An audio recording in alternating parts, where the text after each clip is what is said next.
Kristó, þetta bara ein karfa til eða frá. Á ekki bara úrslitakeppni okkur að vera svona?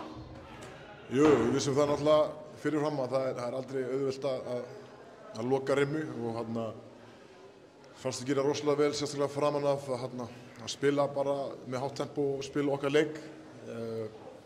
Voru nokkuð moment sem ég fannst í bæði þriðja og í lok öðrum sem við hefðum geta gefa aðeins meira í og kannski farið með munin aðeins hærra.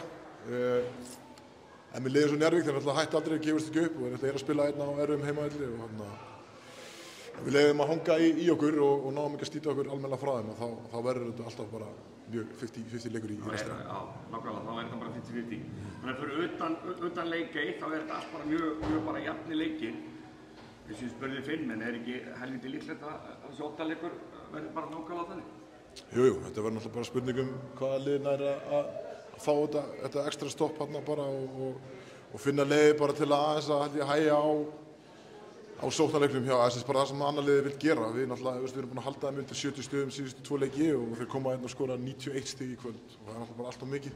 Við skorum sjálfur náttúrulega miklu meira en við erum búin að vera að gera í síðustu leikjum líka, en það skiptir ekki máli, við nær ekki að stoppa á móti. En er það ykkar svona aðalsmerki, vörnin? Er það sem þið farið? Já, það er búið að vera það núna bara síðustu ár og náttúrulega í allan vetur og við vitum að þegar við náum að spila okkar varnarleika þá erum við alltaf í góðum séns og sérstaklega við náum að halda liðum í lágu stigaskori en þú sagði við gefum upp. Segðu mig, eftir að missi Kanan, það er mjög einn af þeim betri bara í deildinni, gríðarlegur sóknarmaður. Þetta er ótrúlega vel gert hjá okkur að vera þó hann komnir þetta langt. Þannig að væntanlega þurftu að breyta ansi miklu eftir að mistu hann eða. Hvernig hefur þetta verið síðan þá? Já, kannski náttúrulega sóknarlega séð, alveg klárlega. Náttúrulega við missum bæði í honum og Kára, náttúrulega bara svona okkar go-to menn en við erum náttúrulega með rosalega mikið af vopnum allstaðar í liðinu innanborðs og þó það við kannski skorum körnu okkur þá öðruvísi núna þegar við erum búin að vera með Joss eða Kára þá verður bara sóknarleikurinn aðeins öðruvísi en varnarleikurinn á náttúrulega alltaf að vera til staðar. Ég held að það er það sem við erum búin að treysta svolítið mikið á núna bara eftir að við mistum bæði Joss og Kára og sérstaklega þegar Joss fer út og það er búið að skila okkur bara góðum árangri í allan vetur og ef við ætlum að fara áfram á þriðjudaginn þá þurfum við að spila bara besta varnarperformance held ég bara allt tímabilið núna á þriðjudaginn.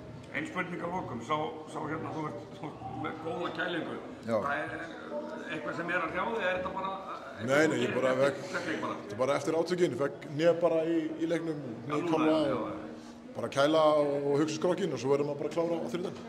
Ég meina, höfum þau ekki svo hegst að það virkaði nú ágætlega þungt? Já, það er nú bara partur af leiknum og þetta var nú óvilja verk, trúi ég og það er náttúrulega bara mikið barátta í sérstaklega teg og undir körfunni og þetta bara fylgir því og áfram ganga. Þannig að það má búast við hörkurum á þriðjudaginn óttaleg? Já, ég held að þetta verði alveg rosaleg stemming og góður körfuboltaleikur að horfa. Fullt hús og ég gerir ráð fyrir gjaldgengin ykkar, já, ánægður með það allavega. Já, ég gerir allavega ráð fyrir stappaðri N1 höllu og spenntur að geta klárað þetta á heimavelli. Frábært, takk hérlega. Takk.